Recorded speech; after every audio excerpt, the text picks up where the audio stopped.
Bware Horror Real, your home for everything horror.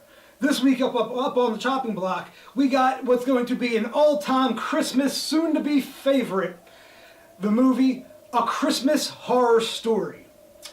A Christmas Horror Story is produced by Copperheart Entertainment and distributed by Image Entertainment for the DVD and RLJ Entertainment for all other forms of media. Okay, so, it's the holidays. This is why I'm here, to bring you all joy and the sugar plums and all that other kind of stuff.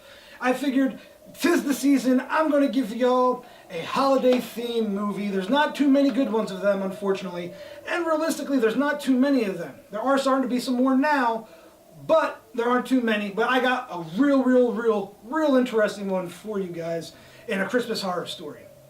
What A Christmas Horror Story, the whole concept of this movie is basically is one of those movies that has a bunch of little stories within the movie that are all, I'm going to say, loosely connected. This movie doesn't necessarily connect them as well as others because it's more of a loose connection. But A Christmas Horror Story has several different little stories within it that all tell one kind of big story and just give you a good old Christmas happy time. Only one of the stories pertains with William freaking Shatner being a drunk radio DJ.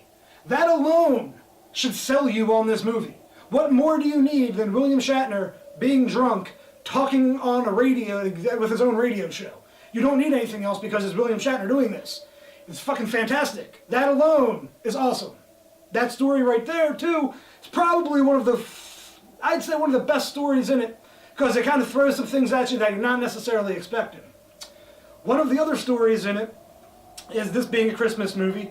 We've got jolly old Saint Nick himself, Santa Claus, up in the North Pole, and unfortunately, his elves have turned into zombies, and so has Mrs. Claus. And Santa is the person that can stop all these zombie elves. That story right there has a couple cool twists in it that you definitely want to watch and check out for. It's definitely pretty fun. One of the other stories within A Christmas Horror Story, it's a story that many of us have done. We've all, if you celebrate Christmas, you've probably done this at least some point in your life. You went out and picked up a Christmas tree. This family that goes out and gets a Christmas tree decides that, the estranged father and mother, they've just gotten back together and they're taking the kid out. They want to do a real big Christmas. They want to do a real big for him. They do a great for him. So they go out and, well, Dad decides to trespass on someone's land in the middle of nowhere so they can actually cut down their own tree together as a family and all that good holiday jazz.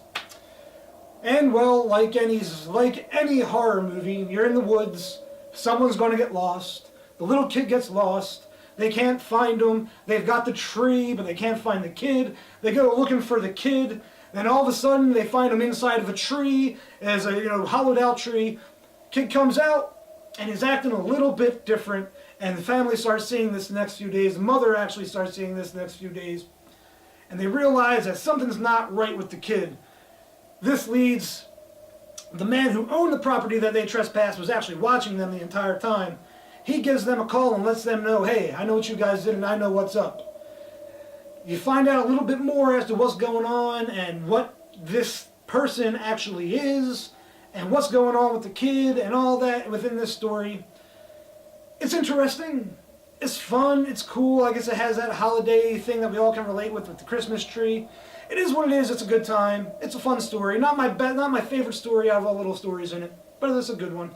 And one of the other stories that happens in A Christmas Horror Story is there's a group of 3 kids going out. They're in a school. I believe it's an old Catholic school. These kids break into the school. They want to go they want to get footage for, I guess it's their, oh, we're going to find something awesome and scary for Christmas, blah, blah, blah, blah, blah, blah, blah. The rumor and story is that back in the day, this Christian place, this Catholic place, there was a girl that got pregnant inside the school. Then they ended up literally, there was this whole area that just gave abortions to anybody that kind of basically had kids and any of that kind of stuff. It's a really weird story. I was going to say I kind of tuned out in this one a little bit because it was just kind of uninteresting for certain parts. And that's honestly basically that story. It's not horrible. It's fun to watch. It's entertaining. But out of all the stories that are happening, that one to me is kind of the the weakest out of all of them. And then there's one more story that happens within the Christmas horror story, and appears to be a family. This guy wants to take the family to the estranged aunt's house, because it's family, it's Christmas time, we don't spend enough time together, I want to take a road trip, go to the grandma, or the aunt, I'm sorry. She's like 100 years old, that's why I call her grandma. So, this whole family, they go out, they end up at the aunt's house. The aunt is not very happy that they're there. The son ends up breaking one of the little toys that was their kitsch, little the toys, figurines that the aunt had out, broke. What's going on here? They end up getting kicked out, and then they're leaving, they're going home. Obviously, it's a horror movie. They're driving in the snow, in the middle of the night. What's going to happen? That's right. Car accident, they all flips around, they all have to end up getting out of the car. This is where the story gets kind of interesting, because they're actually being hunted by Krampus. It's fun. The visual effects they have for Krampus, the makeup, everything for Krampus is pretty good. Highly recommended. It's fun to watch. It's a great story.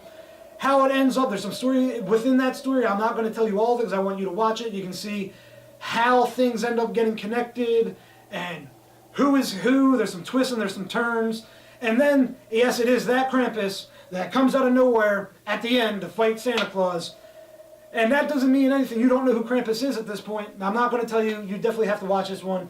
Check it out yourself. This is easily going to be become one of your favorite Christmas movies, because it's honestly it's fun. It's good. It's not horrible.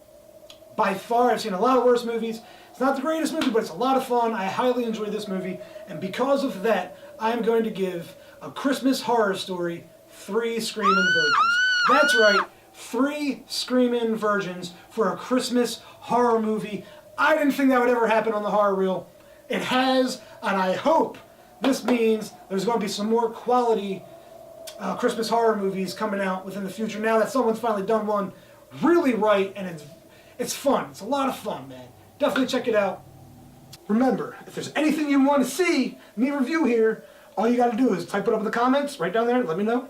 Send me an email, send me a tweet, send me a Facebook message, comment, something, tag me or whatever, Instagram. Well, I got all that crap. Find me on there. Let me know what you want to see, and it'll be right here on the Horror Reel, and hopefully you'll agree with my review. That's all I got for you today on the Horror Reel. I'm going to let you all go.